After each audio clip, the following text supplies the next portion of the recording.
Again, just to remind you that this whole project, I sought the endorsement of the Indiana Bicentennial Commission in 1916 or 2016 in order to do this, and they did endorse it. So with this endorsement, they asked me to show it.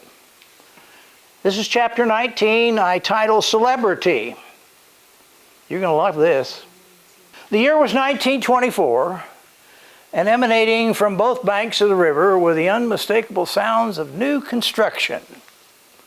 Two future event sites were taking shape that would, in time, become well-known places where celebrities known throughout America appeared, some only once, and others came on a regular basis. Separated by only a half mile as the crow flies, they were destined to draw thousands of persons seeking what each had to offer. I show you a Google Earth shot. One is here and one is here, about a half a mile separating. You'll recognize this as Grandview Golf Course, and this is the site of the Green Lantern. They had rather unique names. The name of one is attributed to a local attorney, Charlie Gauss, who upon taking in the view from the bluffs overlooking White River, where the future clubhouse would be built, was said to have remarked what a grand view it was. The name stuck, and Grandview Municipal Golf Course, commonly called Grandview, was unofficially christened. Less dramatic but far more famous was the name of an extremely popular Midwestern dance hall nightclub called the Green Lantern. The origin of the name is unknown. However, a large green sign shaped like a lantern that hung out in front of Moss Island Road let all who ventured there know that a great time lay just ahead. They could expect to dance and enjoy music performed by the most famous of America's singers, bands, and orchestras of the day. In 1924, the land that would become Grandview was owned by the county. Years earlier, it had been the farm of Jacob Beechler. In early 1924, local humanitarian Ella B. Kerr had requested the county make the old farm available for her planned tuberculosis treatment hospital. With the idea of a new golf course on the property in the works, her request was rejected, but a compromise was worked out when the county and the city worked out a deal where the city gave its pest house property out on East 10th Street to the county in exchange for the old Beechler farm. That same year, Mrs. Kerr opened her hospital at the former pest house. This is the Beechler farm. We know it today, of course, as Grandview. And this is the site of the pest house, this being Chesterfield. This is the site of the pest house. Not a very nice name for a place for people who are sick, but that's what it was known as. If the river could talk, it would tell how in 1924 the first 9 holes of Grandview were being developed into what would eventually become an 18-hole golf course with a reputation that earned it the honor of being host to the 1945 Indiana State Open Golf Tournament. With the completion of the last 9 holes in 1925, plans were being made to erect a fine new clubhouse. Those plans came to fruition in 1927. And 2 years later, on May 31st, 1929, a luncheon was held there attended by the world's most famous aviators and other dignitaries. You'll recognize Grandview from years ago. It was a Friday, and they were in Anderson to participate in the weekend-long dedication ceremonies of Orrin Welch's new airfield southwest of Anderson. Each had arrived piloting their own planes during the morning hours that day. By noon, they had found their way to Grandview, where a luncheon hosted by the Anderson Business and Professional Women's Club was served. The photographer's camera captured the historic occasion with poses of several celebrities taken outdoors on the grounds. For instance, that's Amelia Earhart. That picture is taken, the background are the trees just outside the door of Grandview that drop down to the river. That's where that picture was taken. Several years ago, when the new owners of Grandview were in the process of remodeling it and opening it up as the Pub House 1925, which is now called, they got a hold of me and they wanted to use a theme in Anderson, old Anderson pictures for the inside of their restaurant. And so I took about 30 images over to them one afternoon and sat down with them. And they selected some which are on the walls today. But then I put this picture, I included this of Amelia Earhart.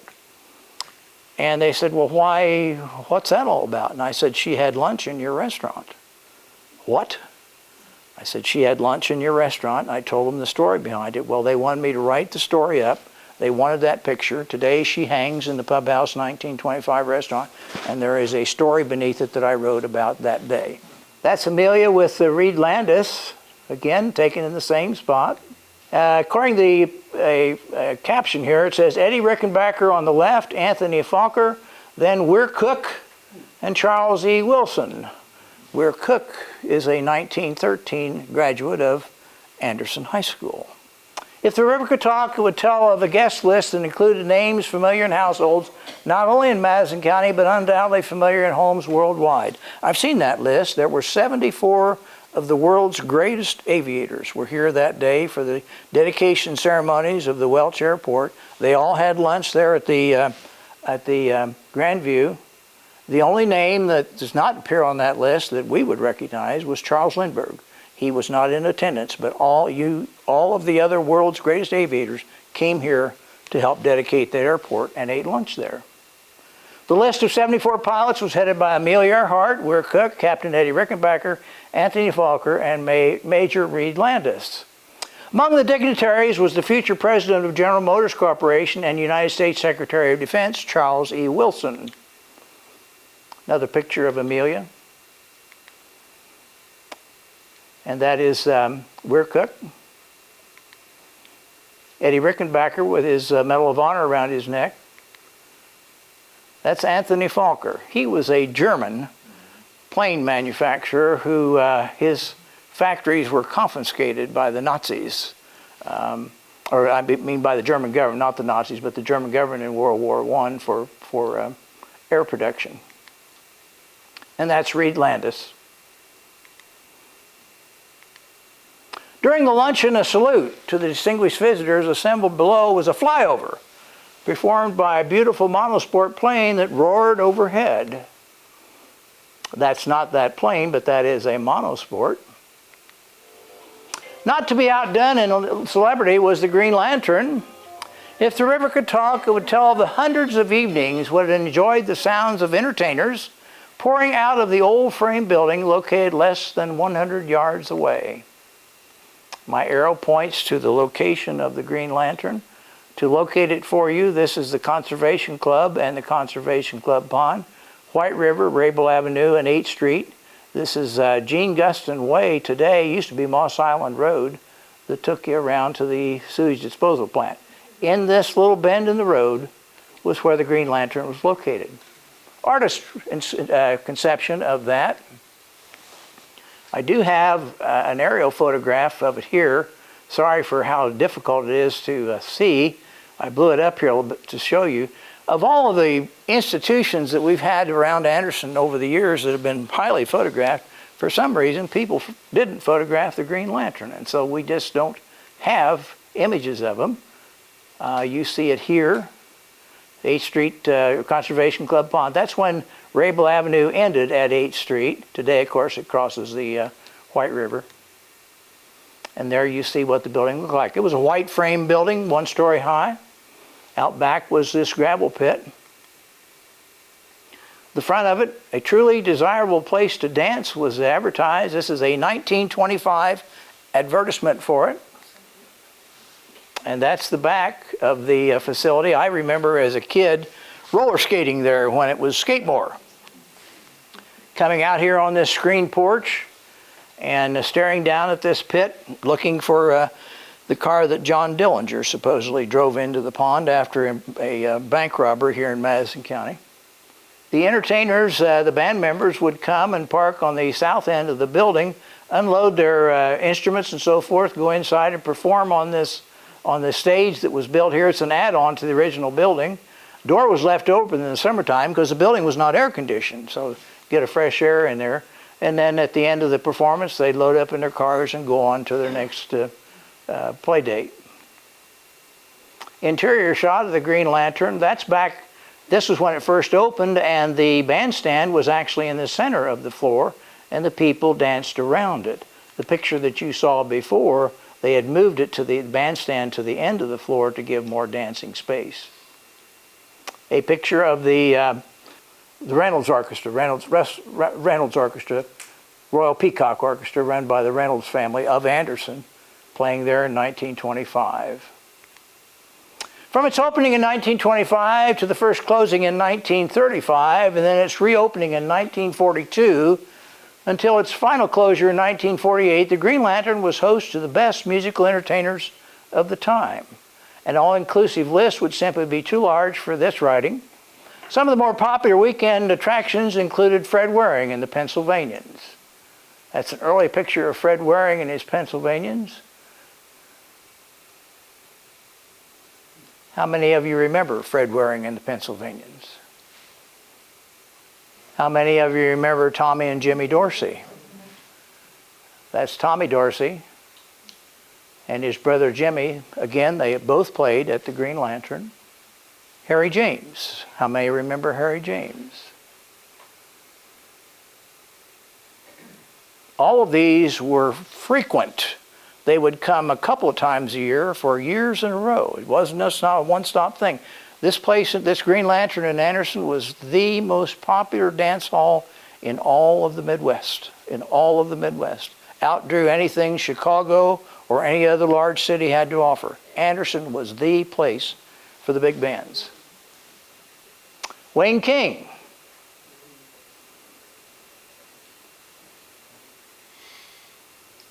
Guy Lombardo. I remember at my house on New Year's Eve, the radio came on about 10 or 11, I think it was, and the folks listened to Guy Lombardo play in the New Year. That was a tradition. A couple pictures of him, a young picture of him. Louis Armstrong played there.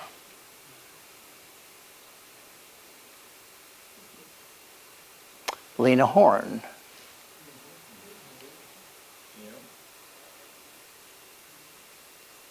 Duke Ellington.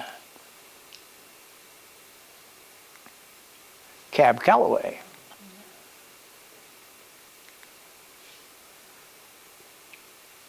Glenn Miller. Did any of you have an opportunity to see the Glenn Miller Orchestra last Saturday night at the Paramount? Yeah, I know they were there. Janine and I went to see that. Absolutely a fabulous evening. They announced that of all the big bands, the only one that has continually played nonstop for the last 80 years is the Glenn Miller. Ozzie Nelson and Harriet Hilliard played there. Vaughn Monroe.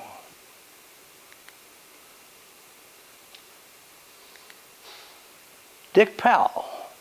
Dick Powell got his start at the Green Lantern. That was the first place he ever played. Summer of 1926. Summer of 1926. He lived here in Anderson, stayed with a member of the Reynolds family down on 2nd and Sherman Streets, and the house is still there today, and performed all summer long. He only made enough money, according to his biography, he only made enough money while singing at the Green Lantern that summer to eat one meal a day. And that was a hamburger, he said. Well, look what I bet he ate more than one hamburger towards the end of his life. Open every night but Monday, local town performed during the week, and one group was especially popular with the dancers, that being the Donald Maines Orchestra. And this is the Donald Maines Orchestra, and here you see them with the bandstand at the end of the building that I showed you earlier, this being Donald Maines. If the river could talk, it would tell of another popular attraction in the former Green Lantern between 1935 and 1942. Ayers Skating Rink was the place for roller skaters to skate to the music that had replaced the big bands. And after the close of the Green Lantern for a second time in 1948, another roller skating rink appeared called Skatemore. How many of you ever roller skated at Skatemore? Great place, wasn't it? It would survive for another 25 plus years, continuing the tradition of entertaining the masses. An advertisement from Ayers. A photograph taken of the when it was the Skatemore skating rink. If Thurgood could talk, it would tell the day that the old frame building came down, leaving a 7-acre piece of ground of nothing but gravel from the former parking lot and patches of grass and weeds that once were the place that delighted thousands. And that is the last photograph of the Green Lantern before it was torn down. Only Grandview remains. And now we'll move into what I call Chapter 29, Charles S. Hughes and the Hughes Curry Packing Company. This is a really, I think, very interesting story. He was born during our country's centennial observance and lived to witness its bicentennial celebration. Charles S. Hughes had seen and been a part of many changes in Anderson, Indiana, the city he called home. Most notable of his accomplishments was his meat packing business that had a meager beginning but became a well-known fixture among Indiana businesses. Born on a farm west of Summitville, March 24, 1826, Charles lived there with his parents until his father, who dealt in livestock, passed away when he was 5. He and his mother then went to live with her parents near Alexandria until he was age 13. He then came to Anderson looking for work and lived with his sister on West 2nd Street until his marriage. He first found employment in the Anderson Strawboard plant on West 1st Street. You may remember that as becoming Container Corporation years later. After about a year, he went to work for the Ames Shovel in North Anderson. That was a big outfit. Leaving there, he found work as a steel plate mill for a while and finally found his way to his brother James' grocery store on 3rd Street, west of Delaware. Here he worked for 3 or 4 years, and during this time he became interested in the market business. This interest led him to purchase the El Dorado Meat Market from Bill and Mike Graney in 1898. It was located on the west side of John Street, just north of Nickel Avenue, and that area for years was known as the El Dorado neighborhood. For the first 6 months, he had a partner, Jack Gallagher, but then Hughes acquired Gallagher's interest and became the sole owner. This is John Street, where the meat market was located. This is Nickel Avenue. What you'll notice here, call your attention to, is Green's Branch. It was an open branch that flowed underneath a bridge here on Nickel Avenue, just west of the railroad tracks, and then flowed beneath the buildings, the El Dorado Business Building, then out through the Mays Park and made its way down to White River eventually. That's all been put into sewer today, storm sewer. Hughes had borrowed $100 from the National Exchange Bank to purchase the market and soon added a wholesale route to his retail business and established a sausage plant in the El Dorado store. His products were delivered by wagon to dealers throughout the city. He personally did the selecting, purchasing, and killing of the cattle, hanging their carcasses in trees for dressing on the farms where he bought them. In 1900, seeking a better operation for slaughter, Hughes built a frame slaughterhouse on West 8th Street, where the Conservation Club property is located today. Interestingly, a 1901 city map shows a pond that is there today. On the pond, it is marked Ice Pond. Prior to the Hughes acquisition, the property had been owned by William Morris, who maintained the pond for fish. Hughes utilized the pond during the winter months by cutting and storing ice for meat preservation in his operations throughout the year. You know it today as the Conservation Club pond, but in 1901 it was the ice pond, used originally for growing of fish to add to the White River, but it also became a place where they would cut the ice during the wintertime and store it. If you store ice underneath the sawdust and straw, it would keep through the summer in an enclosed building, and that's what they used to keep the meat from from spoiling was the ice from that pond. On a larger sense, I'll show you here in just a moment, the Conservation Club pond today. But on a larger sense, they used to use the White River. And they would hire kids to go out here and they would score the ice. You can see the lines in it. Then break them off into chunks, take them over and store them here for use for the slaughterhouses. If the river could talk, would tell how in 1908, Hughes built a brick slaughterhouse and packing plant on an 11-acre site along White River, moved his sausage business there. The site was the 2000 block of 8th Street and extended to the river. The top floor was used for storage of ice cut from the river. It had a capacity to store 500 tons, which met their needs until mechanical refrigeration came along. His business thrived, forcing him to increase his operations to keep up with the increased demand. He enlarged the plant 2 or 3 times between 1900 and 1911. In 1912, Hughes entered into a partnership with Charles E. Curry, and the famous Hughes Curry Packing Company was born. And here you see on West 8th Street, where later on Emge was located. This is their facility.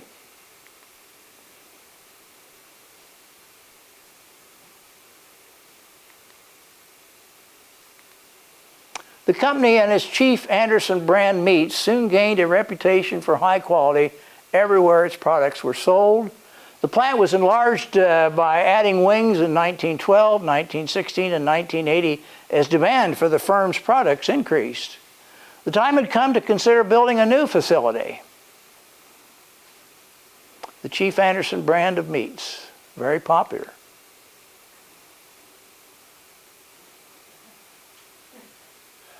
Remember when everybody wanted lard? At the urging of local businesses, Percy Doyle and Rex Kaufman, who proposed that capital stock of the company be increased to finance the expansion by the sale of $450,000 worth of preferred and common stock. The infusion of capital cleared the way for construction to begin. Ground was broken in August of 1919 and the company was open for business in its new facilities September of 1920 at 2000 West 8th Street. A mere 4 years later, in 1924, the plant was doubled in size to accommodate the ever-expanding business. And there you can see the building that you all probably remember as Emge, and of course Duffy before that, but this was Hughes Curry, their building, the brick building that stood there for years. Their delivery trucks.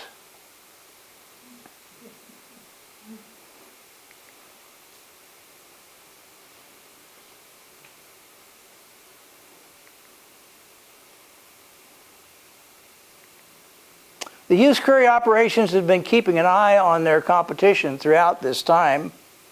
2 other packing plants operated in Anderson. The Stryker Brothers Abattoir, which is another name for a slaughterhouse plant, was next door at 1918 West 8th Street, and the Anderson Dressed Beef Company was located on North Milton Avenue in Park Place, adjacent to the athletic park.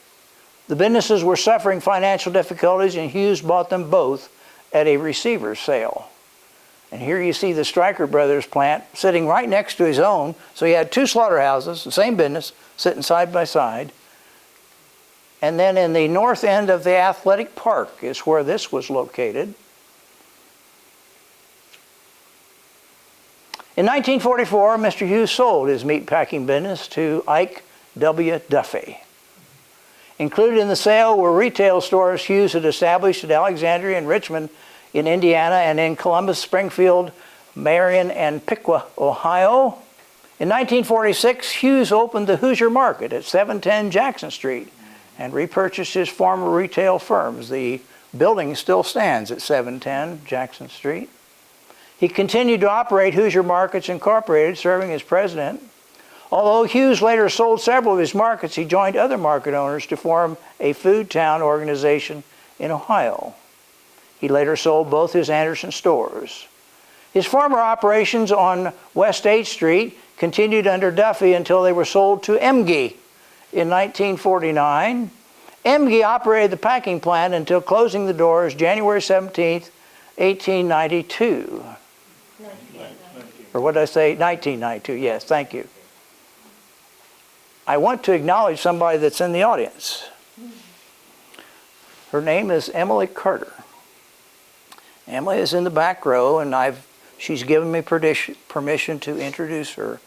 She is a member of the Emge family, and she gave me this photograph of the original Emge Fort Branch meat shop dated 1904. And these are the original Emges. And tell us again, Emily, if you will, stand up, Emily, so everybody can see you. Who are these people to you? That was Peter and Barbara Emge, my great-grandparents. Your great-grandparents. And is there anything you would like? I'm indebted to her for her help in this. She came to me and said, she told me who she was and her relationship, and she had some things for me. So I've incorporated them into this program. But Emily, is there anything that you'd like to add to what we've... Just one correction. When you said Emge's closed, the date, it was November 19th, 1990. November 19th, 1990. I'll change that. Thank you. Thank you. Well, I wanted to acknowledge her gift. Emily is a really strong supporter of this historical society in many ways, and she's one of the people that we value quite highly. And she's not heard us say this about her, but she's a special person to this historical society. And we're thankful you're here today, Emily. And she just gave me the all go on signs.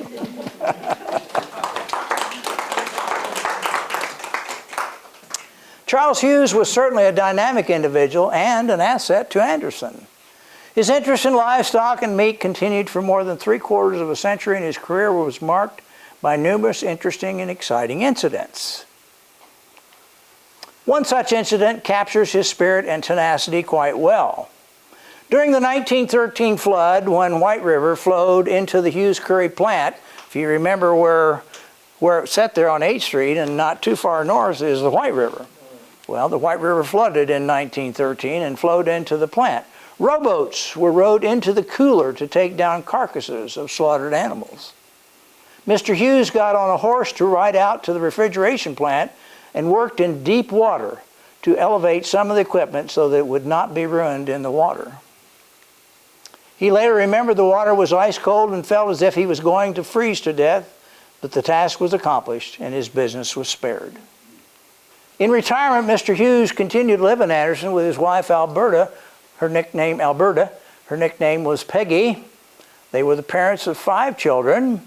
The couple spent winters at their home in Sarasota, Florida, and it was there that he passed away May 24th, 1980, at the age of 104. I found pictures of their homes, the Hughes home at 724 Nickel and the Curry home at 328 Milton.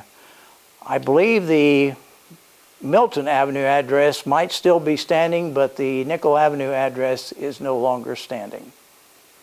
Picture of Ike Duffy when he took over, and of course we remember the Duffy Packers that played professional basketball in Anderson, sponsored by them. And with that, we come to the end of today's talks.